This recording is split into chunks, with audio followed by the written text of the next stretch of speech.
அல்லேலூயா. சத்தமாக சொல்லுங்க அல்லேலூயா. கர்த்தர் இந்த 6வது மாதத்தில் தேவன் உங்களுக்கு சொல்லுகிற அந்த காரியங்களை நீங்கள் மனதில் வைத்து இந்த மாதத்தில் அவரை நம்பி அவரை சார்ந்து அவர் மேலே விசுவாசம் வச்சு நீங்கள் நடக்கணும். ஏன் அவருடைய வாக்குத்தத்தங்கள் நம்முடைய வாழ்க்கையில் நிறைவேறலை அப்படின்னா, ஒன்று அவருடைய சித்தத்துக்கு நம்முடைய வாழ்க்கையை, நம்முடைய பிள்ளைகளை, நம்முடைய தொழிலை, நம்முடைய ஊழியத்தை, எல்லா காரியத்தையுமே நம்ம அவருக்கு அர்ப்பணிக்கணும். ஆண்டவரே, என் பிள்ளை படிப்பு காரியத்தை உம்முடைய சித்தத்துக்கு நான் ஒப்பு கொடுக்குறேன். ஆண்டவரே, என்னுடைய சுகமான வாழ்க்கை காரியத்தை உம்முடைய சித்தத்துக்கு நான் ஒப்பு கொடுக்குறேன். இப்படியாக இந்த மாதத்தில் நீங்கள் உங்கள் சித்தத்துக்கு, அவருடைய சித்தத்துக்கு நீங்கள் என்ன செய்யணும்? ஒப்பு கொடுக்கணும். பார்த்துக்கொள்ளுங்க. உங்கள் வாழ்க்கையை நீங்களாகவே எடுத்துக்கொள்ளக்கூடாது. அவர் தான் உங்களை அழைச்சிருக்கிறார். அவர் தான் எல்லாம் உங்களை என்ன செய்வார்? நடத்துவார். வெக்கப்பட்ட இடத்துல கர்த்தர் உங்களை என்ன செய்வார்? தலை நிமிர பண்ணுவார். அதனால் இந்த மாதத்தில் தேவன் சொல்லுகிற காரியம் என்ன அப்படின்னு கேட்டால், நான் எந்தெந்த காரியத்தில் தேவனுடைய பிள்ளைய வாழ்க்கையில் ஒருவேளை தொழில் உடைஞ்சு போயிருக்கலாம், ஒருவேளை அன்பு உடைஞ்சு போயிருக்கலாம், ஒருவேளை பொருளாதாரம் உடைஞ்சு போயிருக்கலாம். அதையெல்லாம் கர்த்தர் என்ன சொல்கிறாருன்னா, நான் உடைஞ்சு போன காரியத்தை நான் சரி பண்ணி உனக்கு நான் கொடுக்க போகிறேன். உடைஞ்சு போன காரியத்தை சரி பண்ணி கொடுக்க போகிறேன். நம்முடைய தேவன் எக்காரணத்தை கொண்டும் நம்மளை தோற்று போகிறதுக்கு நம்மளை அழைக்கலை, ஜெயமாக வாழத்தான் அழைச்சிருக்கிறார். எங்கேயாவது இயேசு யாருக்காவது உன் மேலே பலவீனத்தை நான் கட்டளையிடுறேன், உன் மேலே தரித்திரத்தை நான் கட்டளையிடுறேன் அப்படி சொன்னதே கிடையாது. கெட்டவனை நல்லவனாக மாற்றிருக்கிறாரு, பலவீனம் உள்ளவனை பலவனாக மாற்றிருக்கிறார். கர்த்தர் சொல்கிறார், இந்த மாதத்தில் ஒரு நிரந்தரமான ஒரு போராட்டமான ஒரு பலவீனம் உங்களுக்கு இருக்குமானால், இந்த மாதத்தில் அந்த பலவீனை இல்லாமல் கர்த்தர் மாற்றி அமைக்கிறார். கர்த்தர் உங்களுக்கு அப்படிப்பட்ட ஒரு காரியத்தை செய்ய போகிறார். காரணம், வார்த்தையை கேட்கணும். அந்த வார்த்தைக்கு கீழ்ப்படிஞ்சா, இப்போ ஒரு சின்ன பிள்ளை ஆலோசனையில் நாகமான் என்ன செய்கிறாரு? தான் தேசத்தை விட்டு எளியா இருக்கிற தேசத்துக்கு என்ன செய்கிறாரு? வர்றார். எதுக்கு வர்றாரு அப்படின்னு கேட்டால், அவர் சுகத்தை பெற்றுக்கொள்ள, குஷ்டரோகம் மாறுவதற்கு, தான் சரீரத்தில் குஷ்டம் மாறுவதற்கு தான் தேசத்தை விட்டு இன்னொரு தேசத்துக்கு வர்றாரு. ஏன்? சுகத்தை பெற்றுக்கொள்ள. ஆனால் சுகத்தை பெற்றுக்கொள்ள வருகிற இடத்துல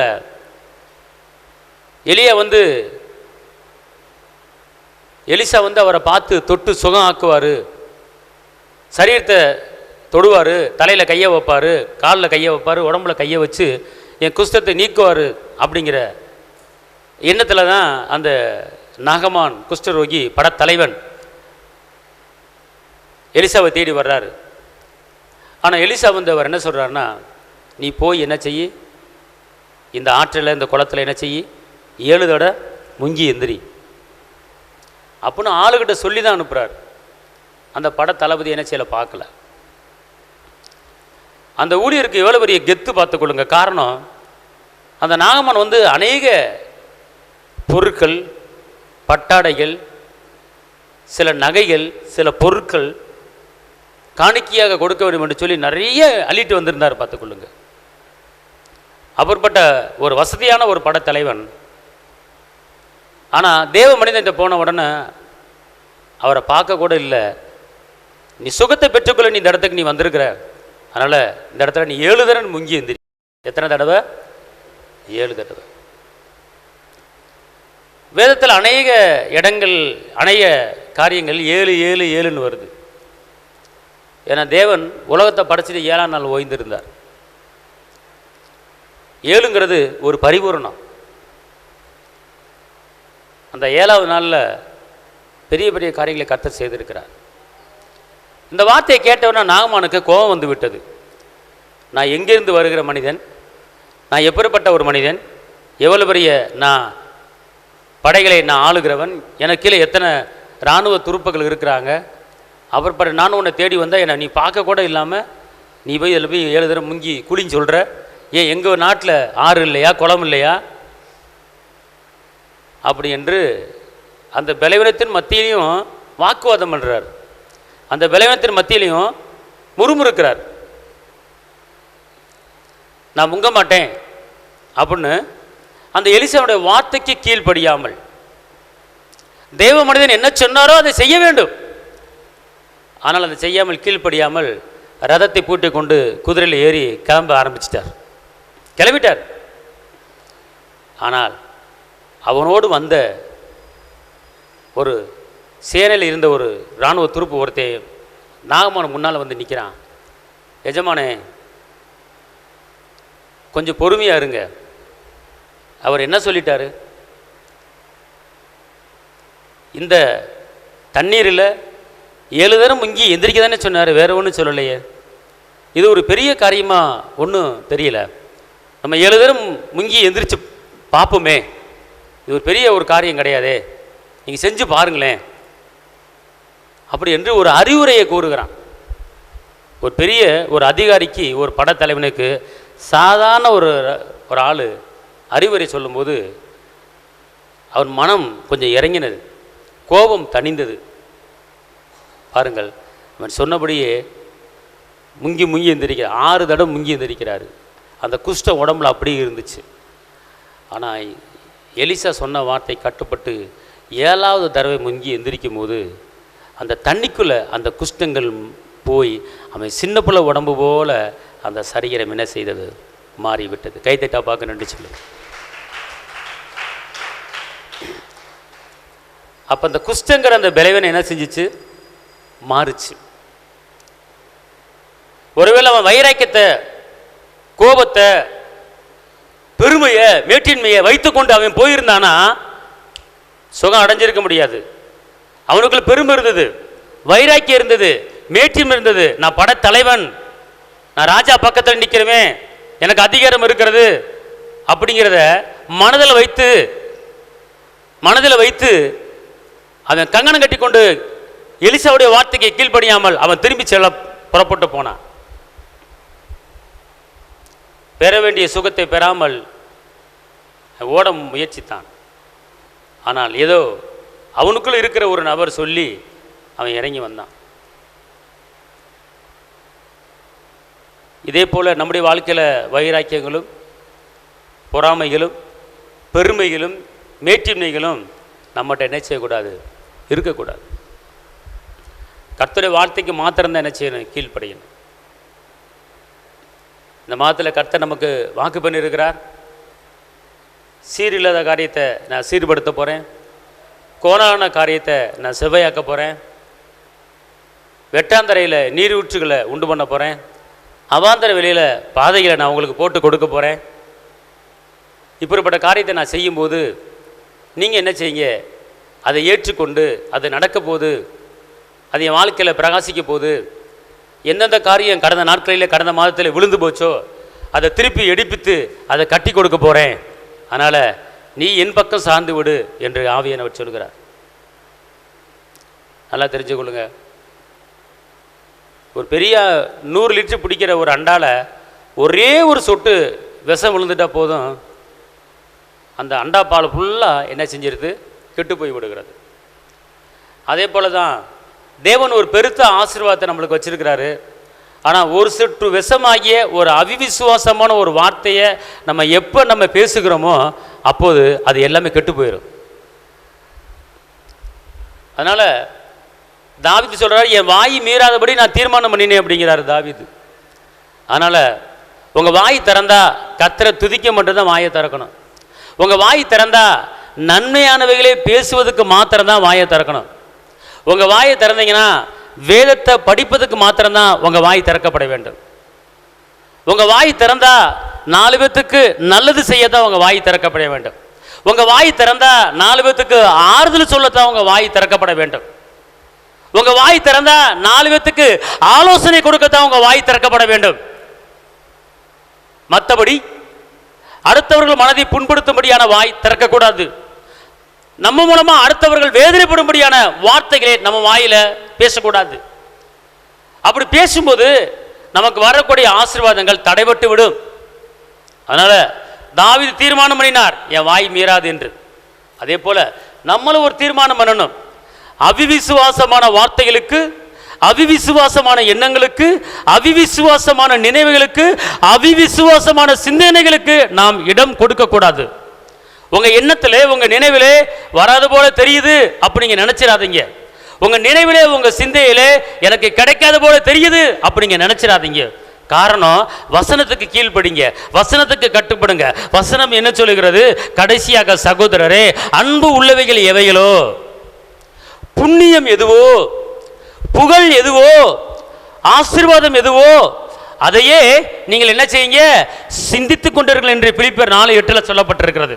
அப்பனா இதைத்தான் நீங்கள் நினைக்க வேண்டுமே தவிர, இதைத்தான் சிந்திக்க வேண்டுமே தவிர, எனக்கு விளைவன வந்துவிடுமோ என்று சிந்திக்காதீர்கள். எனக்கு போராட்டம் வந்துவிடுமோ என்று நினைக்காதீர்கள். எனக்கு கஷ்டம் வந்துவிடுமோ என்று சிந்திக்காதீர்கள். நான் கடன் பிரச்சனை அதிகமாக மாட்டி தவித்து விடுவேனோ என்று நினைக்காதீர்கள். நான் எழும்புவேன் என்று நினைத்து பாருங்கள். நான் பிரகாசிப்பேன் என்று நினைத்து பாருங்கள். நான் வெளிச்சம் கொடுப்பேன் என்று நினைத்து பாருங்கள். நான் ஜாதிகளை சொந்தமாக்குவேன் நினைத்து பாருங்கள்.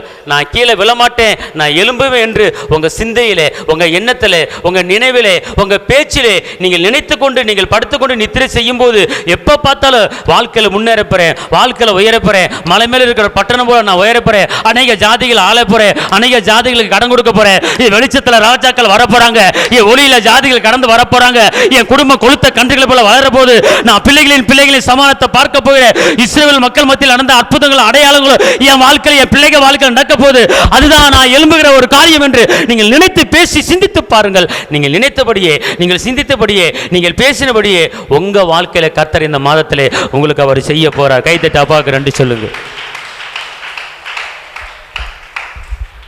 தகாத வார்த்தைகள், அவிவிசுவாச வார்த்தைகள் உங்க காதுல கேட்கக்கூடும். கேட்கிற மாதிரி யாராவது உங்கள் உள்ளத்தில் பேசுவார்கள். நீங்கள் அதை உள்ளே செலுத்தக்கூடாது. அதை நீங்கள் என்ன செய்யணும்? காதை என்ன செய்யணும்? சுத்திகரிக்கணும். மொதல் காலையில் காதை சுத்திகரிக்கணும், கையை சுத்திகரிக்கணும், பாதத்தை சுத்திகரிக்கணும். ஒரு காது மூலமாக தான் பார்த்துக்கொள்ளுங்க நன்மைகள் வருது, பார்த்துக்கொள்ளுங்க. காது மூலமாக தான் கெடுதல் வருது, பார்த்துக்கொள்ளுங்க. உன் கண்ணு பரிசுத்தமாக இருந்தால் உடம்புல பரிசுத்தங்கிறார். பழைய ஏற்பாடு காலத்தில் காதை சுத்திகரிச்சிருக்கிறாங்க. எதுக்கு காதை சுத்திகரிச்சிருக்காங்க அப்படின்னு கேட்டால், லேவியராகமம், நான் இன்னும் வாக்கு தத்துவத்துக்கு வரல. முதல் நம்மளை நாமே சுத்திகரித்து, லேவியராகமம் 14:28.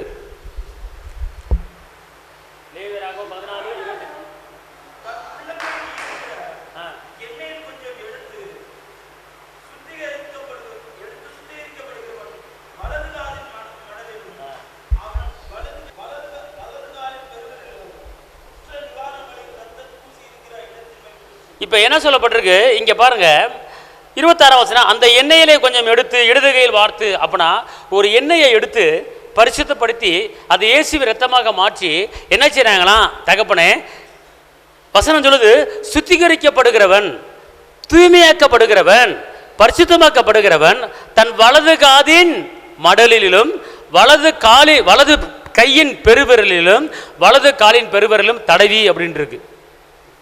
ஏன் தடவி அப்படின்னு கேட்டா, ஏன் காதில் தடவுறாங்க? அந்த சுத்திகரிக்கப்படுகிறவன் எண்ணெயை எடுத்து ஜெபம் பண்ணி வலது காதில் தடவுறாங்களாம். எல்லாம் வலது காதில் கையை வைங்க, எண்ணெய மாதிரி வலது காதில். வலது காதை வச்சுருக்கீங்களா, இடது காதை வச்சுருக்கீங்களா? வச்சுட்டீங்க. இப்போ நான் சொல்லுங்க, இயேசுவே, இந்த 6வது மாதத்தில் இந்த 1ஆம் தேதியிலே என்னுடைய காதை உங்களுடைய கரத்தில் ஒப்பு கொடுக்குறேன். இஸ்ரவேல் மக்கள் காதை பரிசுத்தப்படுத்தினாங்க. இந்த காது இதுவரை தகாத வார்த்தைகளும், அவிவிசுவாசமான வார்த்தைகளும், கஷ்டமான வார்த்தைகளும், வேதனையான வார்த்தைகளையும் கேட்டிருக்கிறது. இந்த 1ஆம் தேதியிலிருந்து இந்த காது, என் காது நல்ல செய்திகளை மாத்திரம்தான் கேட்க போகுது. இனிமே அவிவிசுவாசமான செய்திகளை கேட்காது. இயேசுவின் இரத்தத்தாலே இந்த காதை நான் சுத்திகரிக்கிறேன். குட் நியூஸ், குட் நியூஸ் சொல்லுங்க. நல்ல செய்தி இந்த காதில் இன்னைக்கு நான் கேட்க போகிறேன். அல்லேலூயா.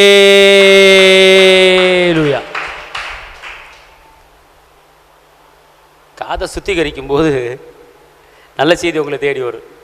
நம்ம அதை செய்கிறது கிடையாது. நம்ம என்ன செய்கிறது கிடையாது? அதை செய்கிறது கிடையாது.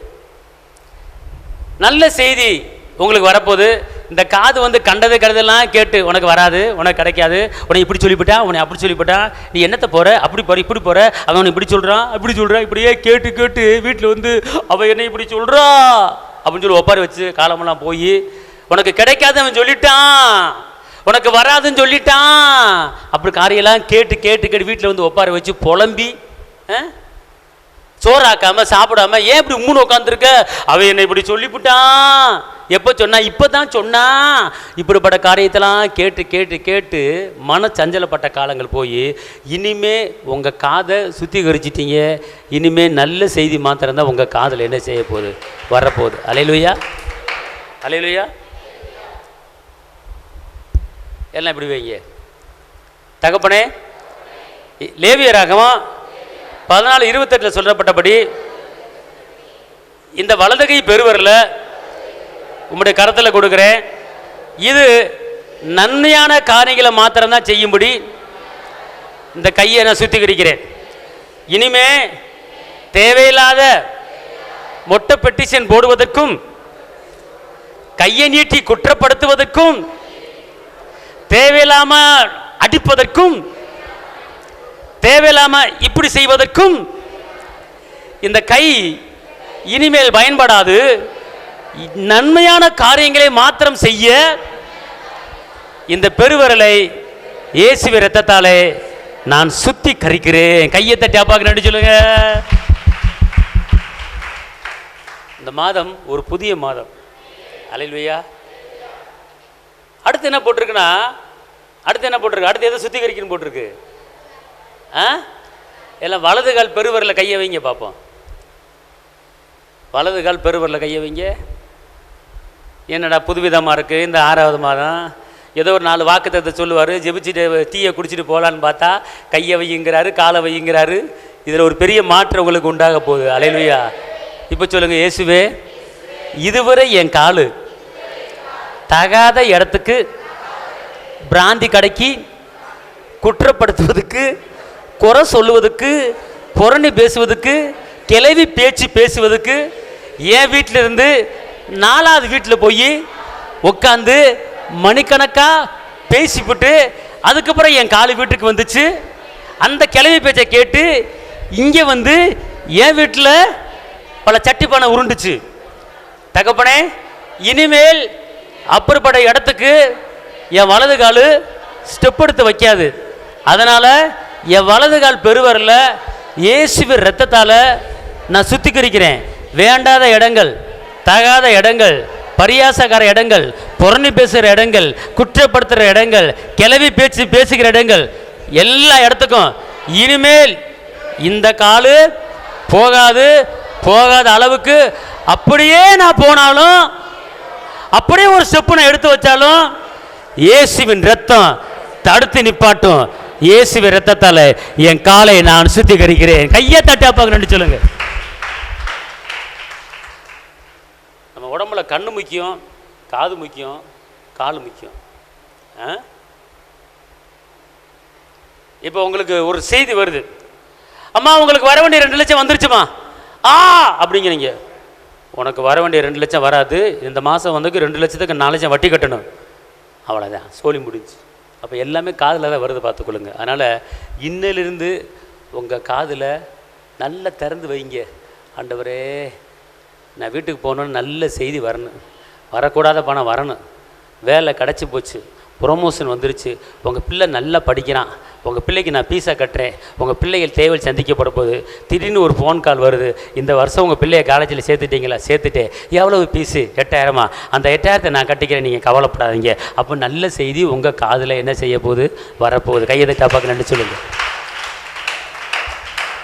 டாக்டர்கிட்ட போகிறீங்க, டாக்டர் கையை பிடிச்சி பார்க்குறாரு, ஸ்கேன் ரிப்போர்ட்டை பார்க்குறாரு, பிளட்டு செக்கப்பை பார்க்குறாரு, அதில் கிருமி இருக்குது, இது சரிபட்டு வராது, இந்த பிளட்டில் இது கலந்துருக்கு, இது சரிபட்டு வராது, அதனால் இன்னும் 6 மாதத்துக்கு நீங்கள் வெளியவே போகக்கூடாது, நீங்கள் கண்டிப்பாக ஒரு 10 நாளைக்கு பெட்டில் இருந்து சேர்ந்தே ஆகணும், இந்த ஸ்கேன் எடுக்க வேண்டியது இருக்குது, சிடி ஸ்கேன் எடுக்க வேண்டி இருக்கிறது, அந்த ஸ்கேன் எடுக்க வேண்டியது இருக்குது, இந்த ஸ்கேன் எடுக்க வேண்டி இருக்கிறது. அதனால் இப்படிப்பட்ட காரியங்கள் இருக்கிறது. நீங்கள் முதல்ல ஒரு 50,000 கட்டிட்டு நீங்கள் ஆஸ்பத்திரியில் நீங்கள் அட்மிட் ஆக வேண்டி இருக்கிறது.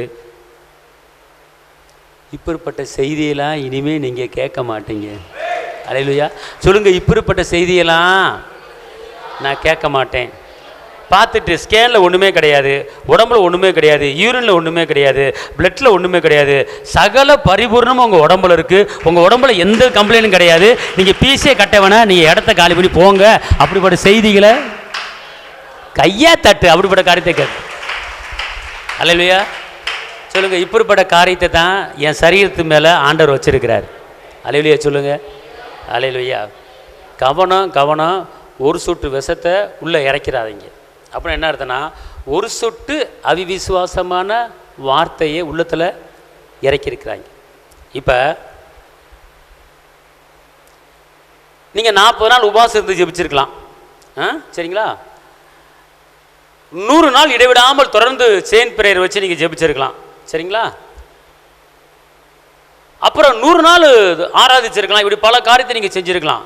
செஞ்சு விட்டு ஏசாயா 59 கவனம், புறணி பேசுறதுக்குன்னு ஆள் உங்களை தேடி வரும். ஏசாயா 59:13 வாசிங்க.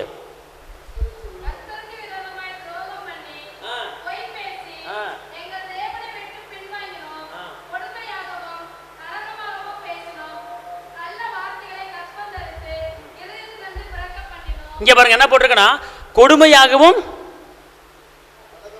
கலகமாகவும். இங்க இருங்க, நல்லா கவனிங்க. இந்த கால வேளையில் கர்த்தருடைய ஆவியன்னு உங்களுக்கு சொல்றாரு, கொடுமைனா ஒருத்தனை கொடுமைப்படுத்துகிற ஒரு காரியம். கள்ள வார்த்தைனா கள்ளத்தனமான வார்த்தை, கெட்டுப்போற வார்த்தை. அடுத்து கற்பம் தரித்து. அப்படின்னா இங்க இருங்க, கற்பம் தரித்து, அதுக்கப்புறம் இதயத்திலிருந்து பிறக்கிறது, வாயில பிறக்கும். இங்க இருங்க, இப்போ கற்பம் தரித்து அப்புறம் என்ன அர்த்தம்னு கேட்டிங்கன்னா, இப்போ ஒரு குழந்தை பிறக்கிறதுக்கு எத்தனை மாதம் வயிற்றில் இருக்குது குழந்தை? சொல்லுங்கள். 10 மாதம். 10 மாதம் சுமந்து பெற்று எடுத்துருக்கீங்களே, அதை சொல்ல வேண்டியதானே?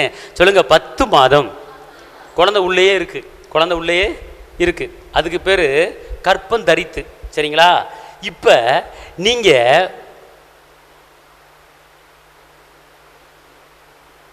கள்ள வார்த்தைகளை, கெட்ட வார்த்தைகளை உள்ள தங்க வச்சு அதுவே நினச்சிக்கிட்டு இருந்தீங்கன்னா, நினச்சிட்டு அடுத்து என்ன பிறக்க வைக்கிறீங்க? எதில் பிறக்க வைக்கிறீங்க?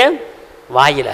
அவன் சரியில்லை, இவன் சரியில்லை, அவன் அப்படி, இவன் இப்படி அப்படின்னு சொல்லி நீங்கள் என்ன செய்றீங்க? பேசுகிறீங்க. நீங்கள் துதிக்கிற ஆளாக இருக்கலாம், நீங்கள் ஜெபிக்கிற ஆளாக இருக்கலாம், நீங்கள் வேதம் வாசிக்கிற ஆளாக இருக்கலாம், நீங்கள் நன்மை செய்கிற ஆளாக இருக்கலாம், நீங்கள் 1 வருஷம் தொடர்ந்து ஜெபிச்சிருக்கலாம். ஆனால் கள்ள வார்த்தைகளை, அவிவிசுவாசமான வார்த்தைகளை உள்ளத்தில் சேர்த்து வச்சு கற்பம் தரித்து இருந்தால் நம்ம வாழ்க்கையில் நடக்கக்கூடிய காரியம் என்ன அப்படி நீங்கள் பார்த்தீங்கன்னா, அடுத்து என்ன போட்டிருக்கு? நீங்கள் நிறைய பேத்துக்கு நியாயம் பண்ணி வச்சுருக்கலாம், நிறைய பேத்துக்கு நீங்கள் நன்மை செஞ்சுருக்கலாம். ஆனால் நீங்கள் எப்போ கள்ள வார்த்தைகளை, அவிவிசுவாச வார்த்தைகளை, துரோக பேச்சுகளை, வீண் பேச்சுகளை, குற்ற பேச்சுகளை கற்பம் தரித்து உள்ளே சேர்த்து வச்சுக்கிட்டு இருந்தீங்களோ, நீங்கள் நீங்கள் செஞ்ச எல்லா நியாயங்களும் உங்கள் பின்னால் என்ன செஞ்சிடும்? ஓடி போயிடும். உங்கள் பின்னால் என்ன செஞ்சிடும்? ஓடி போயிடும். அடுத்து என்ன போட்டிருக்கு? நீங்கள் என்னத்தை தான் நீதி செஞ்சுருந்தாலும் உங்களை விட்டு தூரமாக என்ன செஞ்சிடும்? ஓடி போயிடும். அப்புறம்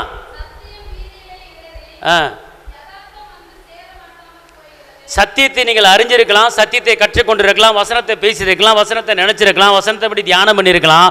ஆனால் நீங்கள் கற்றுக்கொண்ட சத்தியம், நீங்கள் கற்றுக்கொண்ட எல்லா காரியமும் அது உங்களை விட்டு வீதிக்கு போயிடும், தெருவுக்கு போயிடும். உங்களுக்குள்ள புதைந்து கிடக்கிற நீதி உள்ள வார்த்தைகளும் சத்தியமான வார்த்தைகளும் அது உங்களுக்குள்ளே தங்காமல் அது தெருவுக்கு போயிடும்.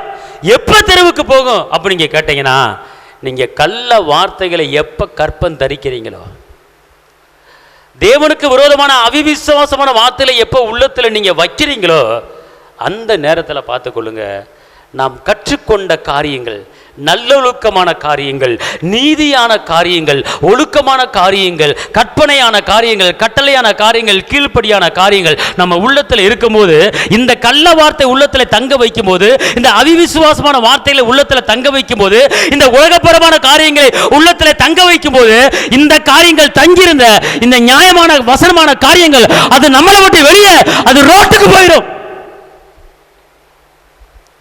அதுக்கு தான் தாவீது தீர்மானம் பண்ணாரு, மீறாதபடி தீர்மானம். யாராவது அவிவிசுவாசமான வார்த்தைகளை உங்க காதல விழும்படி சொன்னால் அதை எடுத்து போட்டுருங்க, அதை கேட்காதீங்க. யாராவது பரியாசம் பண்ற காரியத்தை உங்கள்ட்ட சொன்னா அதை எடுத்து போட்டுருங்க, கேட்காதீங்க. நியாயாதிபதி நீயா நியாயம் தீர்க்கிறவர், அவர் இருக்கிறார் நியாயம் தீர்ப்பதற்கு. மனிதரில் நியாயம் தீர்ப்புக்கு நமக்கு தேவன் நமக்கு கட்டளை கொடுக்கப்படவில்லை. அதனால வசனம் என்ன சொல்லுகிறது, வார்த்தை என்ன சொல்லுகிறது, அதுக்கு நம்ம கட்டுப்பட்டு நாம் நடக்கும்படி அவர் விரும்புகிறார். அதனாலே கர்த்தருடைய ஆவியானவர் நம்மளை பார்த்து சொல்றாரு, காதை சுத்திகரிச்சாச்சு, கையை சுத்திகரிச்சாச்சு, காலை சுத்திகரிச்சாச்சு, அடுத்து வாய் மீறாதபடி நீ என்ன செய்யணும், பாதுகாத்துக்கணும். இங்கே பார்த்தீங்களா வசனம், ஏசியாவில் தீர்க்கதரிசி எழுதியிருக்கிறாரு. சத்தியம் கூட தெருவுக்கு போயிருமாங்க, நீதி கூட வெளியே போயிருமாங்க. எப்போ வெளியே போகுது அப்படின்னு கேட்டீங்கன்னா, கள்ளத்தனமான வார்த்தைகள், கள்ளத்தனமான வார்த்தைகள் நீ கற்பம் தரிக்கும் போது அதை நீ எப்போ வாயில பிறப்பிக்க பண்ணுகிறாயோ அப்போது நடக்கும் என்று அவர் சொல்கிறார். அதனால் எல்லாம் சொல்லுங்க, இயேசுவே 1ஆம் தேதியிலே நான் தீர்மானம் பண்ணுகிறேன், எந்த கள்ள வார்த்தைகளும் எந்த அவிவிசுவாசமான வார்த்தைகளும் நான் பேச மாட்டேன். என் வாயை நான் சுத்திகரிக்கிறேன். இயேசுவி ரத்தத்தால் தாவீது தீர்மானம் பண்ணியிருந்தது போல நான் தீர்மானம் பண்ணுகிறேன். தகப்பனே, குற்றப்படுத்துகிற இடத்துல, குறை பேசுகிற இடத்துல, பரியாசம் பண்ணுகிற இடத்துல, கிளவி பேச்சு பேசுகிற இடத்துல நான் உட்கார மாட்டேன். விசுவாசமான வார்த்தைகள், சுகமான வார்த்தைகள், அற்புதமான வார்த்தைகளை பேசுகிற இடத்துல மாத்திரம்தான் நான் இருப்பேன். அல்லேலூயா, அல்லேலூயா.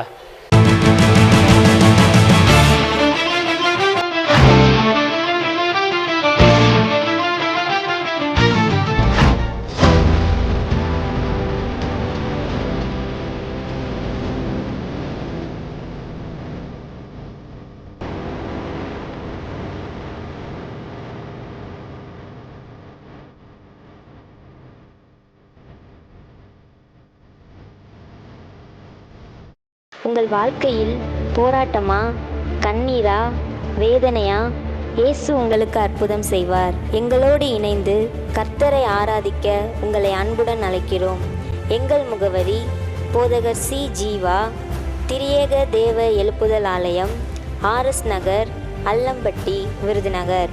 செல் நம்பர் 9443313673. Email address jiva.boj@gmail.com. ஞாயிறு ஆராதனையின் நேரம் காலை 8:30 மணி முதல் 10:30 மணி வரை. செவ்வாய்க்கிழமை மன்றாட்டின் ஆராதனை மாலை 6:30 மணி முதல் 8 மணி வரை. வெள்ளிக்கிழமை உபவாச கூட்டம் காலை 10 மணி முதல் 12 மணி வரை. மாதத்தின் 1ஆம் தேதி வாக்குத்தத்த ஆராதனை காலை 5 மணி முதல் 7 மணி வரை. கர்த்தர் உங்களை ஆசீர்வதிப்பாராக.